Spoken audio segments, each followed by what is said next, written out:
In this video, I'm going to show you how to add a background song on Snapchat. Well, first I want to tell you that currently Snapchat doesn't support this feature. So let's try to get around it. So firstly, open a music player, say Spotify, and then play the song that you want to be in the background of your Snap. While it's playing, just leave it on. You could crank up the volume a little, and then open Snapchat, and then take a snap. So while you're taking the video, be quiet so that the music will be heard by the microphone. And after you take the video, you could just send it to your story or to your friends.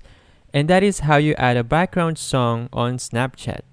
If this video helped you out, please consider leaving a like and let me know in the comments if you have any questions. Have a good day.